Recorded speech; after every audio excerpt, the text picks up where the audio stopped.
সুপ্রিয় চতুর্থ শ্রেণীর শিক্ষার্থী, তোমরা নিশ্চয়ই সবাই ভালো আছো। আজকে আমরা চতুর্থ শ্রেণীর গণিত বইয়ের 33 পৃষ্ঠার 8 নম্বর অঙ্কটি করব। এখানে তোমরা সবাই আমার সাথে সাথে বই পড়বে এবং মিলিয়ে নেবে। তোমাদের কোনো অসুবিধা হলে আমাকে অবশ্যই জানাবে। আর তিনটি সংখ্যা যোগফল 84,025, তিনটি সংখ্যা যোগফল 84,025, তাদের মধ্যে দুইটি সংখ্যা 12,450 ও 37,865 হলে তৃতীয় সংখ্যাটি কত? এখানে মোট তিনটি সংখ্যার কথা বলা থাকলেও দুইটি সংখ্যা দেওয়া আছে, একটি সংখ্যা দেওয়া নেই। অর্থাৎ এখন যে দুটি সংখ্যা দেওয়া আছে ওই দুটি সংখ্যা আমরা যোগ করব। যোগ করার পরে তিনটি সংখ্যা থেকে যদি আমরা বাদ দিই তাহলে আমরা তৃতীয় সংখ্যাটি বের করতে পারবো। তাহলে আমরা প্রথম দুটি সংখ্যা আগে যোগ করে ফেলি।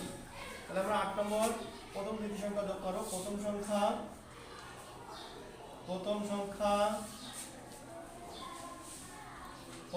আছে 12,450, 12,450। দ্বিতীয় সংখ্যা আছে 37,865। এই দুটি সংখ্যা কিন্তু আমরা এখন কি করব? যোগ করব। তাহলে আমরা যোগ করলে 16 সাথে 5 যোগ করলে 5, 5 সাথে 6 যোগ করলে 11, 11 1 হাত থেকে 1, 4 আর 5, 5 আর 8 13, 13 3 হাত থেকে 1, 2 আর 3, 3 আর 7 10, 10 হাত থেকে 1, 3 আর 4 আর 5। অর্থাৎ প্রথম দুটি সংখ্যার যোগফল আমাদের 50,315। মানে প্রথম দুটি সংখ্যার যোগফল বা দুটি সংখ্যার যোগফল আমরা লিখব। দুটি সংখ্যা, এই দুটি সংখ্যার যোগফল এটা আমরা লিখলাম যোগফল। এখন আমাদের কাজ হলো তৃতীয় সংখ্যাটি বের করা।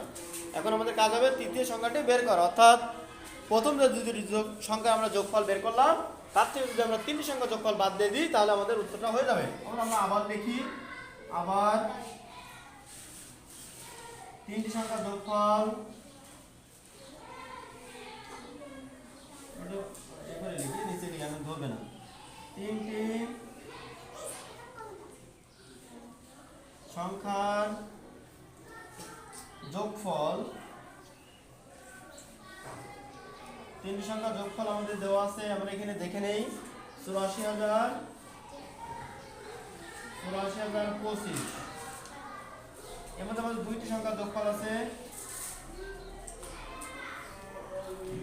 দুইটি সংখ্যার যোগফল দেওয়া আছে 50,315।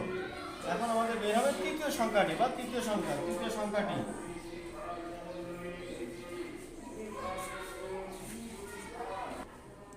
তৃতীয় সংখ্যাটি আমরা বিয়োগ করলে হবে 5 থেকে 5 বাদ দিলে 0, 2 থেকে 1 চলে গেলে 1, 10 থেকে 3 চলে গেলে 7, হাত থেকে 1, এখানে হবে আমাদের 1, 1 এর